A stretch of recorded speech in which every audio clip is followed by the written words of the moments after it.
What is up, you guys? It is your girl Yinsu here from Upcomer, and as usual, I've got Tyler with me on my left.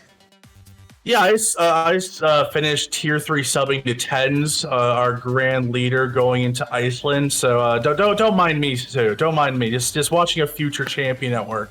Well, it's great to have you with me, Tyler. But this is, of course, Showstopper, a weekly Valorant show where we sit back, relax, and have a little bit of fun. We have a very special guest joining me and Tyler today. He is the newest member of Team Liquid who managed to do this. It would be now time to start that, otherwise it will be the fifth. First one out, that's Iceland eliminated, and Jamppi's going for more! The mid, but Jamppi again! There's Jamppi. Third time, first blood on mid with the operator. Well, there's no chance you can avoid both of them. Brings them down to just one player, Shadow eliminated. Looking mid and them spotting out, I mean, whatever they did over on C. They're going to hit the rotate, going to have free access to A site. Still a little bit hesitant, but Jamppi now going to clean up whatever's left in mid. This is what it comes down to. One round between the winning and losing of this one. Jamppi going to deliver the bullets and the knives. Jamppi up on top. That's two. That's everything they need. Liquid walk away being the EMEA Challenger Playoff champions. Hello, everyone. Today we are joined by a very special guest. We have the man who turned Liquid into gold for Challengers 2 as they head to Masters 2 in Reykjavik, Iceland. Jamppi, the Jet God himself, is here with us today. How are you doing, buddy? Hello. I'm doing good. How are you? And it's very nice to be here today. It's great to have you here. Yeah, great to have you here, Jamppi. As Tyler so well put, the man that turned from liquid to gold. I like that. I might steal that for the next time I'm on it. But to kick things off today, as always, we are going to do roast my tier list. Now, Tyler and I are going to show you, Jamppi, 2 tier lists that we both made, one for Tyler and one for me, and we're going to get you to recreate your own at the end as well. And this week, the theme is Agent Ultimates. Ultimates, not the agents. The ultimates of the agents. So we're going to bring up Tyler's tier list first up. Jamppi, I think you have that in front of you. And Tyler, go through, some of your reasoning. And I want to see, actually, first impressions, Jamppi. What do you make of this tier list, just looking at it straight on? Yeah, it looks nice. There might be a little bit more in the S tier, I would say. It might be a couple more, but I think the Sage is alone there. I think it's correct. It's very good. Let's start with Sage. From day one of Valorant, when they showed that there was a stupid character that could not only heal, but revive a character in an STS shooter that is tailor-made to Counter-Strike, I said, this is an S-tier ability, an S-tier ultimate, and unless they take it out of the game, it will always be the best ultimate in Valorant. I just think the Sage ultimate is the only S for me. I still think it's broken. I don't care how much they change her kit or make the wall weaker so you can't do the wall revive. When you can bring back someone to life, not only to bring a man back during a game, but also for their economy reasons, I just think Sage is the best ultimate in Valorant. I mean, Jamppi, you mentioned that there's a couple more that you would put in S tier. So out of the ones we have on tier list, do you think there's any that you'd move up a little bit?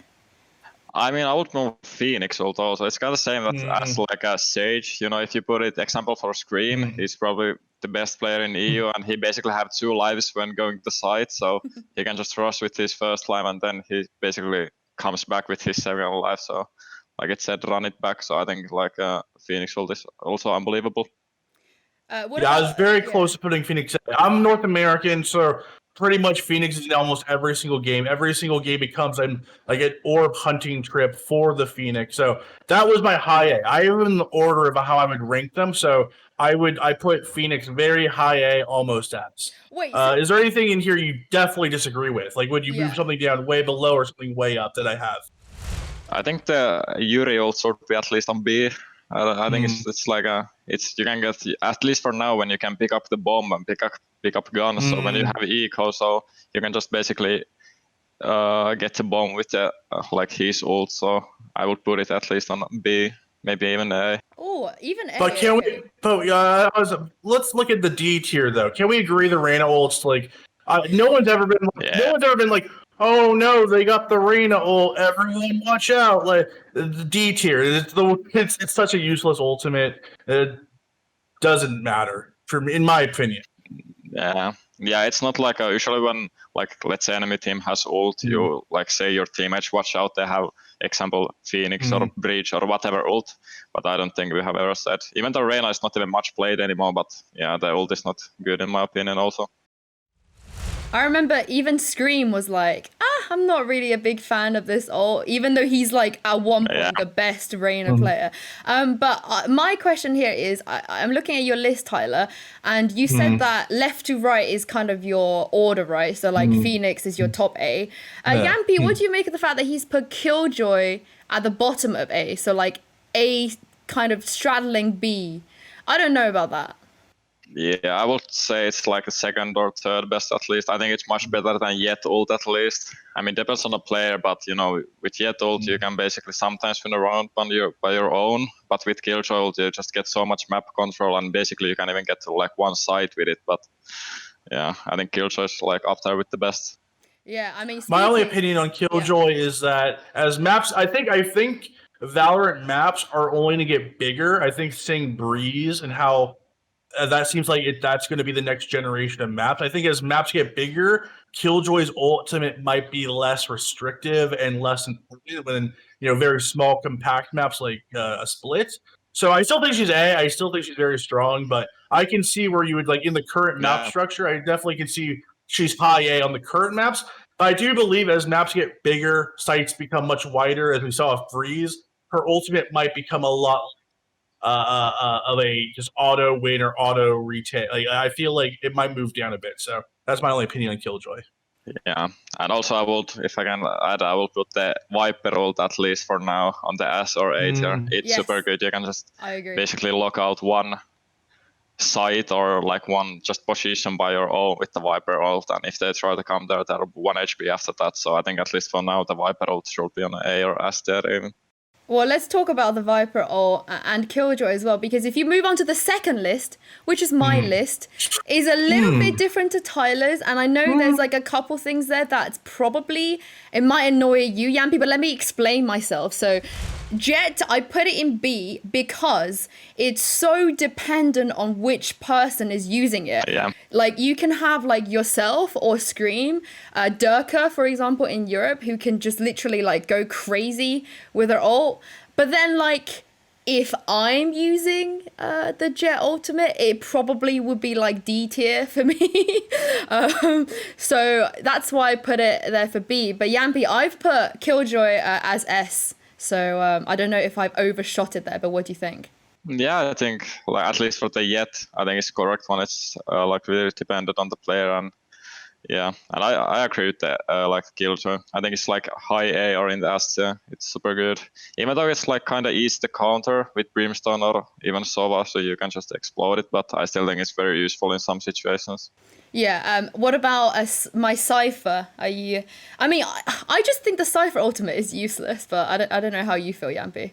I think Cypher and like Sky ult, it's really dependent in like some situation. Let's say 3 versus 3, it's really good. You can basically just stack a site when you get the information. But let's say it's 5 versus 5, you don't like get that much of even. You can't even use Cypher ult when it's 5 versus 5. So I think it's like really dependent on the situations. I think like Sky could be even A tier. Let's say it's 3 versus 3. It's like 30 seconds of time. They don't have basically any time to rotate, or in the Cypher ult also, you can just get the information super fast in, let's say, 3 versus 3 situations. So it's like some of these ults are really like dependent on the situation.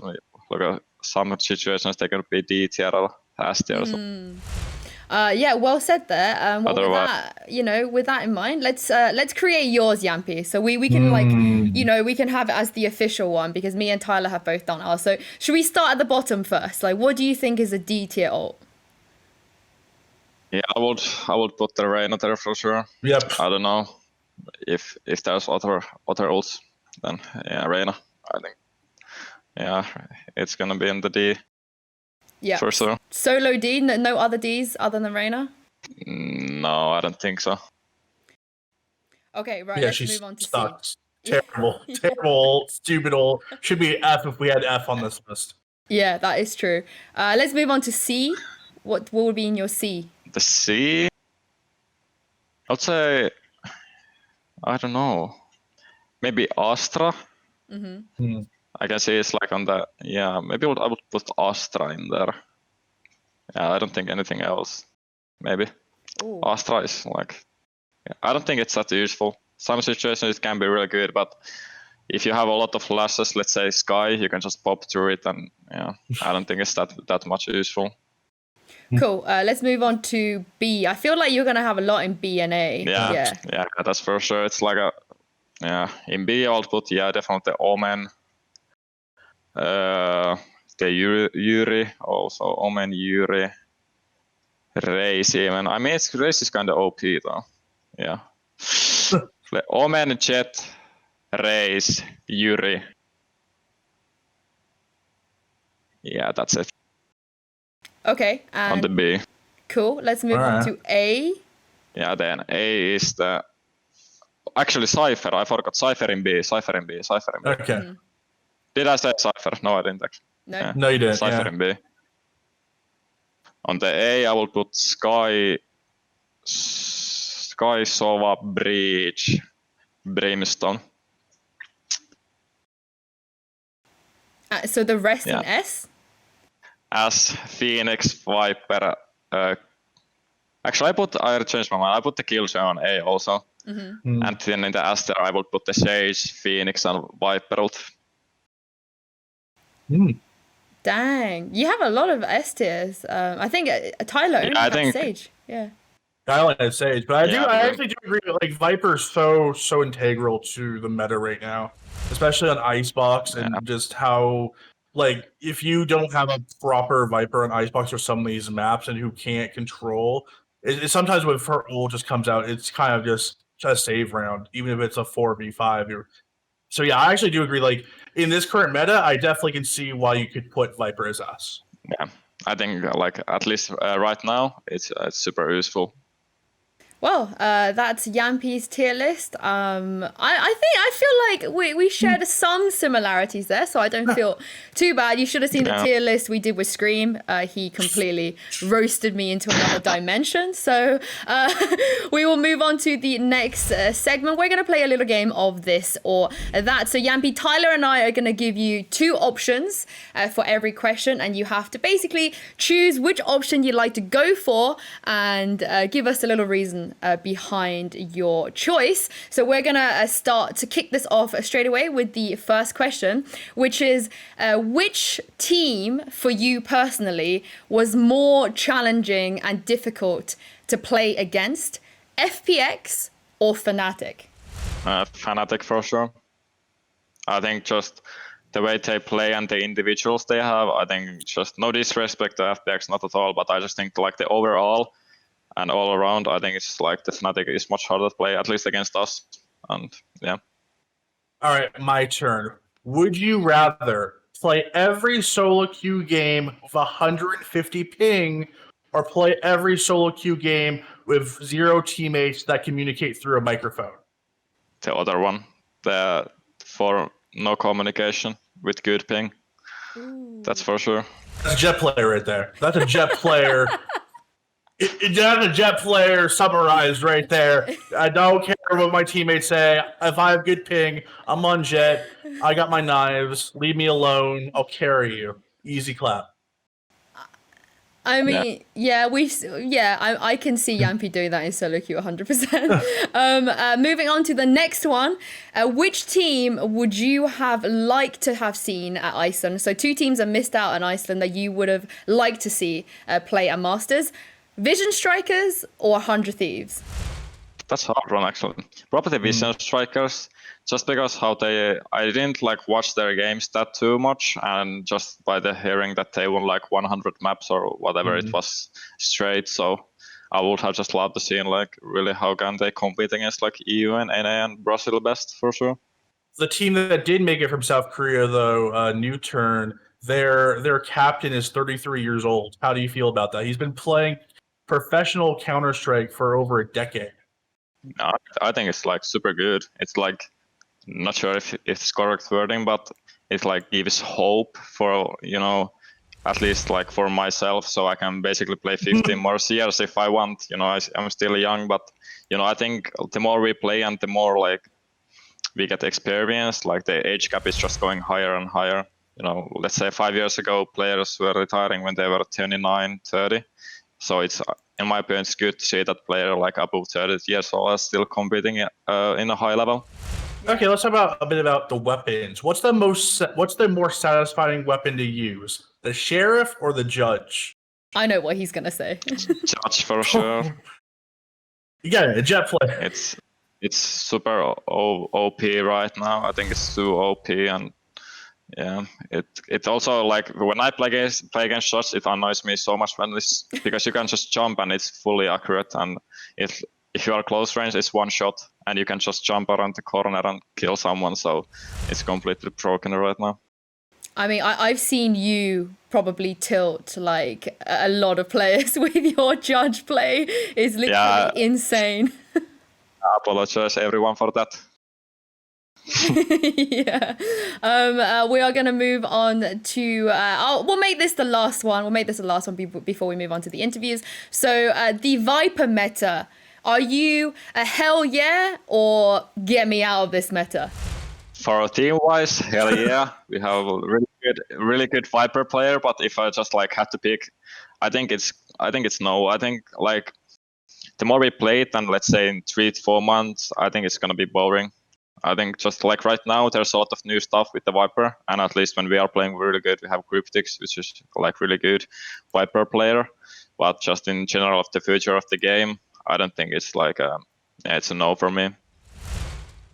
Well, I mean, I'm glad to hear you say that. I'm sick of it already. So let's move on from the Viper meta. Hopefully we'll see in Iceland. But we are going to move on to the last segment of today. We're just going to ask you a couple more interview questions. Tyler, I'm going to throw this one over to you. Yes, I mean, you are an interesting character, not only in the Valorant world, but the Counter-Strike scene as well. Both communities kind of vying for your attention. So first off, how difficult of a decision was it for you to leave CS behind and sign with Team Liquid and to go fully pro into Valorant? Yeah, many people think it was hard decision, but when I made the decision, it was like one of the, how would I say, one of the hardest decisions I ever made. It didn't, when I basically was forced to do it, it didn't feel good.